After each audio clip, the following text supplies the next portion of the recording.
আসসালামু আলাইকুম। সবাই কেমন আছেন? আশা করি সবাই ভালো আছেন। আজকের ভিডিওতে দেখাচ্ছি এখানে আমাদের দুপুরের খাবার।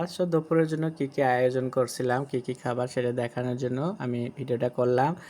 দেখতেই পারছেন ভিডিওতে আমি এখানে তান্দুরি চিকেন আছে, ভাত আছে, গরুর মাংস ভুনা আছে, টমেটো দিয়ে ডাল, আলুর চপ, সালাদ, চিংড়ি মাছ ফ্রাই, তারপরে ওখানে খাসির মাংস দিয়ে কিন্তু বিরিয়ানি। সো খালি তো এগুলো দেখলেন, কিন্তু রান্না দেখবেন না? রান্না দেখার জন্য সাথেই থাকুন। তো এখানে আমি তান্দুরি কিন্তু চুলোতে বানাচ্ছি আজকে। আর চুলোর তান্দুরি কালারটা কিন্তু আমি আজকে একটু ইয়েলো কালার দিছি, লালটা না দিয়ে। তো এর জন্য কালারটা একটু অন্য রকমের হয়েছে। আপনারা চাইলে লালটা দিতে পারেন, লালটা একটু কালার আরও সুন্দর লাগে।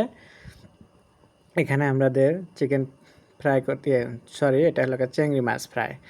তো চিংড়ি মাছ ফ্রাইটাকে দেখতে পারছেন আমরা উল্টে পাল্টে এটাকে সুন্দর করে ভেজে নিচ্ছি। এখানে আমার ডাল রান্না হয়েছে, টমেটো দিয়ে বাগার দিছি। এটা হলো আলুর চপ, সো গরুর মাংস রান্না, তারপরে গরম গরম ভাত দেখতেই পারছেন। আমাদের বাঙালিরা তো ভাত খাবো, এটাই স্বাভাবিক। সাথে থাকতেছে খাসির মাংসর তেহেরি, আর হলো টমেটো সালাদ। তো আশা করি আপনাদের ভালো লাগবে, আর আপনাদের ভালো লাগলে বাসায় তো আপনারা এভাবে রান্না করবেন। আর নতুন নতুন ভিডিও দেখার জন্য আমাকে সাপোর্ট করবেন, যেমনটা আমি আপনাদেরকে সাপোর্ট করি আপু ভাইয়েরা। তো আশা করি সবাই ভালো থাকবেন।